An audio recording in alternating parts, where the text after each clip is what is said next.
Good evening, everybody from East Coast, USA, and good morning from Malaysia. I'm Nidal Haykal, your host, and my guest for today is the head of culture, transformation, and employee engagement at Celcom Axiata. He is a father of five. He loves music and sports, basically basketball, and he's always committed to help as many as he could. My guest for today is Aziph Mustapha, live from Malaysia. Let's all welcome Aziph Mustapha. Hello. Hello, Nidal. I'm so happy and honored to be on your show. Thank you very much for being with us today. And I want to start with wishing for a healthy and wealthy new year. Happy New Year, Asif. Thank you so much. Happy New Year to you too and all of your listeners. Asif, there is 13 hours difference between my location, East Coast, New York, and your location in Malaysia. But it looks like you are ahead of us a lot more with your achievements and success. No, How would Asif Mustafa introduce himself to the audience? thank you so much, Nidal. Yeah, I'm Aziph Mustapha. I work at the best telco company in Malaysia called Celcom Axiata. We serve millions of customers, and my job as head of culture transformation and employee engagement is to ensure that the employees at Celcom, we have about 3,000 of them, are happy, are content, have everything they need to do their job well. Because we understand that if we don't keep our employees happy, our employees won't be able to keep our customers happy. So it's an easy equation. And I love my job because I get to interact with thousands of people and really get to know them and really assist and help them in any areas that they need to. So I love my job. Thank you, Asif. It's an easy equation, but which component is the harder, making the customer happy or the employee? Well, like I said, it's very much interrelated, and studies have shown, and there's so much literature out there that says it pays so much dividend to listen to your employees so that they can perform at their best. So we need to trust our people, we need to empower our people, and we need to provide them the tools and the expertise and the ability to serve the customer as best as they can. But at the end of the day, it's the customers that face the customer. It's the employees that face the customers. It's not me. So I need to really understand my employees and really get to the bottom of what is the triggers and what really will help them perform at a higher level. Wonderful. Thank you, Carl, for joining us and for the great words. Thank you very much. You see, he said, two great minds, Asif Mustafa and Nidal Haykal. Wonderful. Thank you, Carl. Asif, is your role more like what the HR do? Yes, I do report to the chief HR officer of the company. So I'm part of the HR organization. I don't have, to be very honest, a HR background in my career. And so this is the first time I'm working in my 23 year long career in HR. But like I said, I love it because I just get to interact with so many different people every single day. And I get to adjust and look at new things, especially now with COVID and all of us working from home. There's really a lot of different challenges that we're facing, and really, is pushing our creativity and pushing our innovation to be able to adjust and be agile in these times. Wonderful. I back when I was in Lebanon, I worked as an in-house legal consultant and attorney, and there was a daily basis, collaboration with the HR. It's an amazing department. I didn't know, the importance of this department, especially for the development of the whole employee status in the company. It's a Exactly. really an amazing role. And Also, HR, if I may add, HR has changed so much. It used to be a very transactional department. You came in, you get the data of the employees, you pay salary, you make sure everything is legal, and it was very much transaction based. But now it's very much a essential component of any profit making company or even a non-profit, because we are dealing with the most important asset of the organization. It's people, it's and in yeah, order to develop those people, we really need strategies, and we really need to put in tools and methods to ensure that this greatest assets of ours is optimized. They're working at the best of their abilities. amazing. Valeria, also from Peru, says hi. Do you see the comments at your end too, Asif? Yes, I do. Hi, Valeria. Valeria, amazing. She was my guest too. She's an amazing lady. And Happy New Year, Valeria. I didn't get the chance to wish you a New Year. Asif, we just left 2020, and there was a lot of fear, and I call it the mask year. And there was a lot of social distancing. People are more far now. A person like you, with we can tell how much we sense positivity around you. What's your takeaway from 2020? Well, yeah.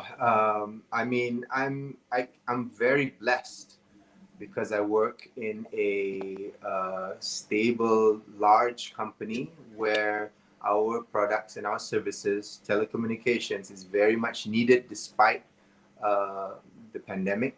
I think even more so with the pandemic, that These people need to days, be yes. connected. So, and but around me, I have seen many, many people and many, especially small businesses, really suffer because they couldn't do what they were used to doing. However, having said that, I've also seen a lot of businesses thrive because they were able to pivot and change their mindset and change what they were doing. So, my takeaway is that it was a year of tremendous challenges, but at the very same time, tremendous opportunities. So, people who are able to pivot and able to take advantage really grew, both individually, personally, as well as in their businesses. But for me, I felt that it was a year to actually stay more connected despite the physical distances. So it wasn't, to me, it wasn't social distancing, it was just physical distancing. Because socially, I think I was even closer to my family, my extended family especially, because we would meet brothers and sisters who live around across the world more often than we would because of Zoom and because of Google Hangout. We would meet, nephews and nieces that we would never see except for once or twice a year at weddings, right? But now with technology, we can have even more frequent meetups and more frequent calls, and I felt even more connected to with my extended family and my extended circle of friends. Yeah, exactly. We turn to a new stage of connectivity. It's easier with the FaceTime through your phone, with all the meetings done virtually. But as you said, it was more physical distance. Atif, on your LinkedIn profile, there is a quattro moto within 4 words. It's culture, innovation, motivation, and transformation. Can you tell us more about this quattro? Well, thank you. Those words were selected because I felt they best represented what I did. not necessarily who I was as a human being, but more of professionally. This is what the demand has been for my sort of presence and my services. I'm a motivator, I'm a communicator, and much of my recent experience has been about corporate culture. And I think corporate culture is misunderstood and is not a widely known field. uh, I think LinkedIn is a fantastic platform that allows us to connect with people around the world. So I have had many people come up to me because of those four words. They say, okay, I'm also in motivation, or I provide motivational speeches, or I need motivation. And people will reach out and ask me about that. And culture as well, because as soon as people see that word, people have different sort of connotations, and they will kind of clarify, and they'll send a DM and they'll say, okay, what is this feel about? Or I want to get into it. And so I felt that those four words have allowed me to reach out to a lot more people. And I think it's critical for people to use their LinkedIn profiles better. You know, there's so many opportunities out there, and those, like you said, at Quattro, those four words allowed me to shout out about what I was about, and allowed people to quickly see what's Aziph Mustapha about. Do you get the support from outsource motivation? How do you find motivation? Where do I get my motivation? Yes. So yeah, I was just posting about this yesterday. I was saying that I'm the motivator. I'm saying Azif Mustafa Exactly. is Yeah. who people go to get motivation. But I Where does a definitely need motivator gets the motivation? I really need it as well, because it doesn't matter where you are in your stage of your career or where you are in your life. Input is much needed, definitely needed, and you need to be open to other people's views and critiques and advice for you. So the example I gave, I was running, I was out running. I don't enjoy running, and I shot a quick video to say that, you know, even though I don't like it, the reason I went out and woke up early and went out for a run is because I'm part of a wellness group. So there's a group of, I think it's 400 or 500 people in Celcom now in this group, and we're broken up into smaller WhatsApp groups. And in each group, there's a dietitian, coach, moderator person, and my Uh-huh. moderator has to be named Belle. And Belle sends out reminders, and she motivates us. She sends jokes, she sends stories, and on a daily basis, she motivates us. And I really appreciate that. And even more important than that is the peer support that you get from the group. And that is very, very motivating. Exactly. And I would say that without that group, I wouldn't be out running, and I wouldn't be out checking what intake my food is, because we also support each other by sending the group photos of our meals. So Oh, it's kind of pressure in a sense, but it is motivating that, you know, as soon as you want to make a bad choice, you know that you're going to take a picture of it and you're going to send it to the rest of the people. And that, to me, is where I get my motivation in trying to improve myself. Surround yourself with people who you want to become. I think that's the greatest motivator. I mean, I'm here, Nidal, because I respect you and I want to become like you. So I want to surround myself with people like you. So I think my advice for listeners out there is, if you want to, you know where you want to be, you know the kind of person you want to become, surround yourself with those types of people. and I'm honored, Asif, you are with us today. You have great values and you make a big difference. Hen also saying hi from Malaysia. Um, Asif, yesterday on your live, I think yesterday was the first episode. You name it Grow. Yeah, it was the second actually. Oh, the second. The first I had Carl and Hamad Siddiqui from Canada, and the second yesterday was with Isabella Lundberg. Isabella was my guest couple weeks. The messenger of the world. Oh, she's She's fantastic. Yeah. wonderful, amazing, and with a great experience. The my takeaway from yesterday, you mentioned something very important about the Michael Jordan circle uh, Yeah, engaging on a platform like LinkedIn, because you are 100% correct and right and direct that the platform has changed and pivoted a lot from originally what it was and now to an active social media. And within the millions of members, the few that are engaging on daily basis, and you're gonna stand out.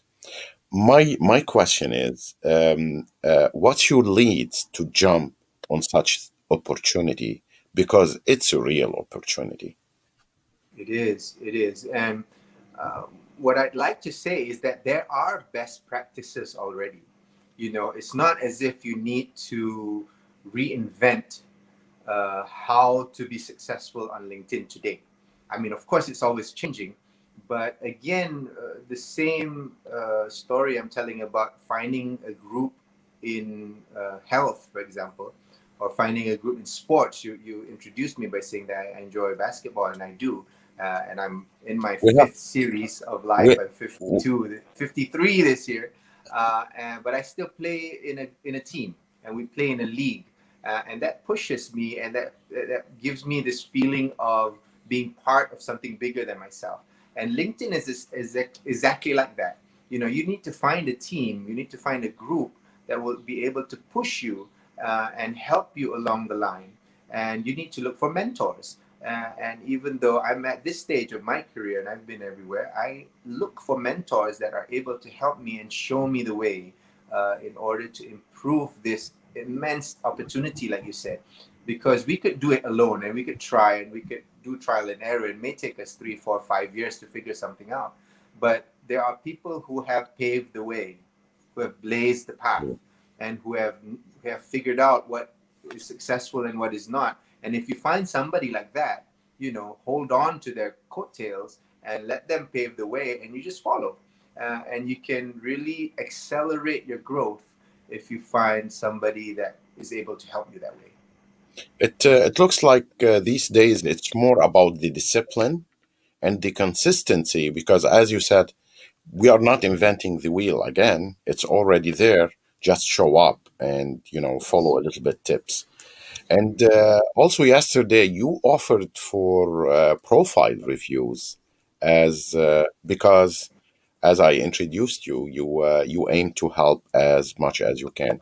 This is so thoughtful, and it's like you starting with link with your success at the platform, and at the same time you inviting everybody to share you this success. This is really great. Well, you know what, Nida? I don't feel that I'm even successful yet. It's just that uh, the stage of where we are and this platform, and I'm so excited about it. I have goosebumps right now because I know that we are Me both, too. and all of us listening are in this time in history that is very, very unique, and is a time that we can really take advantage of this platform. And I want to bring as many people along as I can. I have been on the platform since 2013 at least, or maybe 2012, but I didn't do anything until August of this year, where I'd like to give a shout out to Nina Sharil Khan and Yandaro Amin. They have a small boutique consultancy in Malaysia. It's called Popcorn.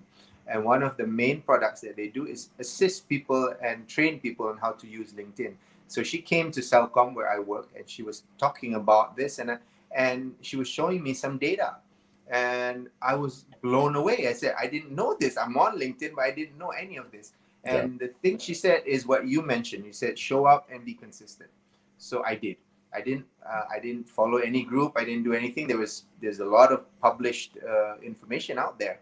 You can just check the list. So the list says post every day, so I posted every day. And the list says do videos, so I did videos. Said be funny, so I was trying to be funny. So I just followed a list, and my viewership grew in August and September. But then in October, I joined a group, and I followed a mentor, and then it exploded. I now have posts that have reached 150, 160,000 views, and I have posts that have more than 2, 3,000 likes. So this is really blowing my mind. And since this, now I've realized that I need to share this with other people. And although I don't consider myself an expert, but at least I can look at the very basic building block of how to operate on LinkedIn, which is your profile. So if I can help even a few people improve their profiles a little bit, I'll be happy to share that with people. That's a great to everybody. Asif, with his busy schedule, he offers for a review, and they can reach out to you directly. Yeah, if any of your viewers or listeners just reach out to me, you're gonna need to connect with me first, and send me a DM, and I will give you access to my calendar, and you can book a 15-minute slot. It's a free session just to understand what your needs are and help you improve your profile. Within those 15 minutes, I guarantee you can become part of this Michael Jordan league that you were saying just now, Nidal, because the You said it. vast majority of people, the You vast said it, and majority of people I don't agree. have, yeah, don't have optimized profiles. So if you can do a few tweaks, you will be up there in the top percentile of people on LinkedIn. You will get a message from me to review my profile. It's an honor, Nidal. Uh, Asif, what's your expectations from your show, Grow? I love the name so much, and it means a lot. On like everybody can grow, individuals, companies. It's a big title. It's really a smart title, and it looks like you planned big projects for 2021. If uh, if there is no secrets and you would like to share some of these projects with us, we would appreciate it. Thank you, Nidal. I'll backtrack and tell you where it came from. I honestly didn't even know that you have the ability to stream live on LinkedIn. I didn't know this. And obviously, you know this, Nidal, and you've been doing this for a while. But I had a one-on-one chat like this with my mentor, who's in Florida in the United States. And she said, you need to do lives. She said, you're already doing videos, which are good, and you're funny, and you produce content, but lives would really change the equation, Good question. and really get you more engagement in terms of people committing to sitting down and listening to you. So I have two shows. One is called Culturism, which is really about my work, and I'm connecting to chief culture officers from around the world and CEOs from around the world that are coming onto the show and sharing their experiences on corporate culture. But then on top of that, I have Grow, which started out really just to help more people uh, get better at LinkedIn. But after two shows and after speaking to many people, including yourself, I've come to the realization that Grow is much more than LinkedIn. In order to be successful at LinkedIn, you need to grow personally first, really. You need to have a different mindset. You need to give more than you ask. You need to listen more than you talk. So all of these life skills that will grow you as an individual will be very valuable for you as you try and grow your influence on LinkedIn. I also love the setup for the show. There is humbleness, ease, and it's a focus on the value of the content. Like there's no fancy backgrounds, no No craziness, production. music. It's in the kitchen. And by the way, when I was seeing your stories and you was going ahead, and there I've seen the red door and it's telephone, and I said, "Wow, they still have this." I didn't figure like it's the door to your kitchen, and it blows. This color and this setup. It blows my mind.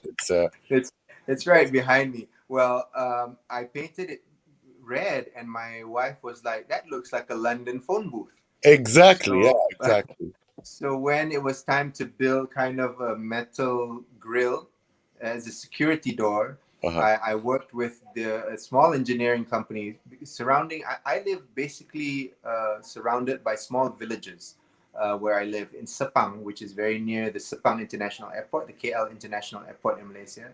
It's for So sure calm, greenish area. it's beautiful. It's it's a village, It's a and in the village there are many small businesses, and one of them is this guy that does this metal work. Right? They build Mhm. doors and gates and all of this. So I designed this, and I showed him some pictures, and it just blew his mind. He said, "What, you want me to build a telephone booth?" I said, "No, just the door." So that's the door behind us, as you can see. This is from the inside, but it was also an analogy that you can open up a door and it can be anything that you want. You can go Wow. into a new dimension, really. But really, it's just like a door in your mind. You open that door and you step into something new, something different. And I chose the kitchen because I felt this is where the heart of the family is, really. This is where my wife cooks. We have a little corner here that we do our work. Really, this is our office. Since myself and my wife, we both work from home now. This is our office, and I wanted to show people also that you can do this from anywhere. Right. You don't need a fancy setup. You don't need a big studio. You can connect wherever you are. It's about what you are, putting out there, and what you mentioned. You open the door to a unlimited possibilities. It's a great value. I told you you are ahead of us more than 13 hours. You basically Sunday, right? It is Sunday morning. You are We're Sunday, yeah. relaxing. We're chilling today. We were chatting before the show went live. So my morning routines, especially on Sunday, it's beautiful because my children are here back from college, and all of us are here in this house. And first thing in the morning, I mentioned that I'm Muslim.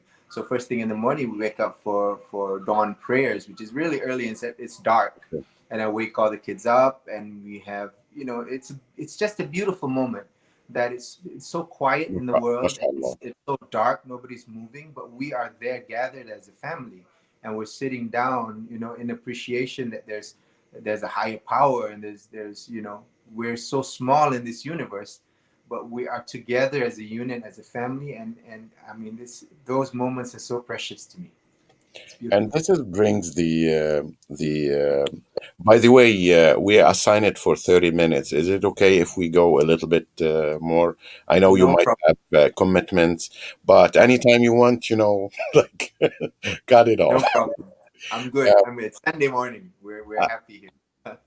I want to ask you about raising five different generations. That's a hard mission, and to implant your values, your takeaways from life. How like I have to, and we are suffering. Maybe. So how do you do it? Communicating with the five. God bless You know, them. God bless them. yes, God bless them. And it's various stages. When had my first child, I was quite young, and throughout the years, you learn yourself and you grow yourself. But I think the key thing with my kids is just being real with them. Sitting down, and this morning we had a chat after prayers. I'm like, you guys are big now, and there's a big world out there, and I can't control anything now with you. All of them have phones, and all of them have internet accounts, and all of them have social media. So the message to them is that they are individuals that have the ability to make choices. And all I can do as a father is remind them to make the choices that we've always talked about. And I think open communications is super important. My youngest is 13 this year, so he's quite big. And I was telling him, I'm streaming live now. I'm doing streaming shows. Like today, I'm on a streaming show. It's going to be streamed on YouTube, on LinkedIn. So I'm a streamer, and he calls me a boomer because he thinks I'm the oldest person on earth. So he goes, "No, Dad, you're not a streamer because you're not on Twitch." So I What's thought the I was a twitch? cool. See, you don't know what Twitch is, and Twitch is what kids stream on to showcase their gaming ability. So mainly gamers stream on Oh, Twitch. I see. I see. So it's not our generation, Nidal, but the Thank kids God have I'm this not. whole different What's world. the term? What's the term? A twitch? Yes, Twitch. It's a platform Oh, that young people stream on, and obviously we're not part of that generation, but yeah, it's huge. So yeah, I think communications is the key. All I'm doing is trying to show an example and telling them, there's right and wrong, and they need to make their own decisions. exactly. uh, Funny story is my eldest son, and I wrote a whole article about this on LinkedIn, is about how he decided to get married. So he all of the sudden came home with his uh, Future. friend. Yeah, we didn't know because he never introduced this woman to us before. So he brought her It was home a for dinner, surprise, huh? and he said, "Mom, Dad, we have a date." So yeah, I thought you already have a date. You're having a date now at my expense. You're coming to my house and bringing your girl for dinner. No, no, he said we have a date, and we went to the mosque. He said I went to the mosque near my house because he lives in Kuala Lumpur, about an hour away from me. And I MashaAllah. went to the mosque and got a date. And the only two reasons really you go see the imam for a date and to book his calendar is if you're getting married or you're getting circumcised. So I know he was circumcised as a boy, so it must be he's getting married. So he gave us 14 days notice to get Wow. married. It's firm. So so we pulled off a wedding at my house with 150 guests in 14 days. So it's amazing. So soon you're going to be a grandfather. Inshallah, if God wills, I hope so. That's a whole Inshallah. new, it's a whole new journey. It's a whole new way. I don't know if I'm prepared. I still think I'm a 25-year-old man. You, I think you, I'm a young you guy. look So I don't younger. know if I'm ready to be a grandpa yet. We were talking about our beards, white beards, and you said it's wisdom. I told you it's torture from our wives. By the A bit way, of both, I think. but by the way, shout out for yesterday. There was a moment when your wife was leaving, and Ah, this natural scene you introduced, it means a lot in, again, the humbleness and the ease, and we are regular human beings. It's big likes. Thank you so much for noticing that. And of course, that was unplanned, but it really shows. I mean, we're shooting in my house, right? And my And family she is comes the boss. first. Yeah, and family's first. She's the queen of the house, so she can do anything she wants. If she calls off this interview, I'm out of here, Nida. If she says she needs me, right? I'm saying goodbye to you and goodbye to your we crowd all do, because we all do the same. I know my priorities. I want to sleep in my bed tonight. Yeah, it was amazing. God bless you. And it shows a lot of respect between you two, and a lot of love, and it's a big like. Thank you so much. I have two more questions. I don't want to hold you for a long time. I know it's your vacation day. Can you tell us about your relation with music? And yesterday you put a very nice song. I enjoyed it before your stream. And the message you put it. If you wanna skip to the show, you can go to the fourth minute. I didn't like this message because it was really nice music, and also your relation with sports. Uh, Tell us about this combination, music and basketball. Well, actually, again, influence of your family, influence of your father. So my father, in his youth, was a sportsman. He played field hockey. and he was a very active guy in his youth, and he was also a musician. So he was in a band. He played the flute, and he loved music. And I remember I growing love the up, flute. Yeah. while I was growing up, there was always music on. There's a record player, and he actually is a well-known figure in the literature world in Malaysia and in the arts world, because he wrote some very important plays, dramas that are still staged today. And if you go to school and you take literature as one of your subjects, you actually learn about him, about his life. That's how influential he was on a national stage in the arts. So he was always in the arts world, and growing up, I was, attracted to that as well. And one of my brothers actually went on to become a very famous singer Wow. in Malaysia, an actor. And another brother of mine became a guitarist and toured Europe for 8 years in various bands. Do And you play any today, instruments? I play the guitar. I play many instruments, not very well, but I can play, and I'm musically inclined. Let's put it that way. You could put me in front of any instrument, I could probably like strum out a tune or plonk a tune on the piano. And I sing a little bit. I have posted a couple of videos of me singing, and in both my TED talks, I've done two. I ended the session by presenting a small part of a song. So I thought that was kind of my niche Your signature, signature. yeah, of including singing into my speeches. That's amazing. Fernando, he's from California. I loved his message. Thank you for joining, Fernando. God is good. God blesses all of us with particular gifts to expand and share with each other. Today we can go around the globe. God is good. Thank Wow. you, Fernando. It's a great message. I loved it. Bless you, Fernando. That's a wonderful message. May God protect you as well. Asif, my last question is I want to be a weirdo. And this was one of your TEDx shows. And I couldn't find the second one. I looked all over. I couldn't find it.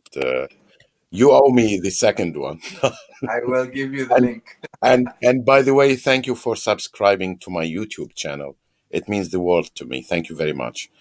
Can you Most tell welcome. us about to be a best, be a weirdo, and consider me a weirdo because I want to be the best. Thank you. That was as I was preparing for the one you watched was my second TEDx. The Oh, first that was TEDx was, yeah, a couple of years prior to that, and because I had experience and because I really wanted to make an impact, I really prepared for this TEDx talk. It was in Sarawak, a state in Malaysia that is across the Southeast Ocean, South China Sea, sorry, on the island of Borneo. So it was a flight away from me. So we spent a lot of energy trying to figure out what was my message. And after many talks with my wife, with my friends, and many of my colleagues, they're saying, you're a weirdo. You're weird. You're not like the rest of us. But then when I thought about it, everybody's a weirdo because everybody has individual quirks, right? Individual um, ways that they express themselves that are totally unique from anyone else. So my message was to be the best that you can be. You need to be different from everybody else, and the only way you can be different is to be yourself. So don't try and change you. Don't try and become anyone else other than you, and just by being your authentic individual self, you will already stand out from the rest and you're already a weirdo. So that was kind of the message for that talk. that's amazing, wonderful, deep message. Uh, Don't forget the link for the first TEDx show. Asif, I didn't felt the time. Thank you very much for being with us today. And uh, is there anything you would like to advise us from your years of career and experience? A father, a loyal husband, anything you want to advise us? Thanks so much, Nidal, for giving me this platform and this stage to talk to people. My I honor. always remind people to stay kind. The world is challenging enough as it is, and being kind is a choice. So, in every interaction that you have with anyone in this world, please be kind first. Also, be kind to yourself because you're under tremendous pressure and you're under tremendous stress. And you need to have moments where you are kind to yourself and you say good things to yourself and you spend moments just being with you and being at peace with yourself. So, the only advice I have with everyone is stay kind. You're already kind innately. Just express that kindness with every person you meet and especially to yourself. Thank you for this deep takeaway with us. Again, I wish you a very healthy and successful year, and enjoy the rest of your weekend. You too, Nidal, and thank you everyone for tuning in. I appreciate everybody's comments. If you have any comments and any questions at all, please reach out to me. And my offer is still valid. If anybody wants a quick review of their profile, just DM me, and I'll be happy to try and schedule that. Everybody, that was Asif Mustafa. Thank you very much. Ciao.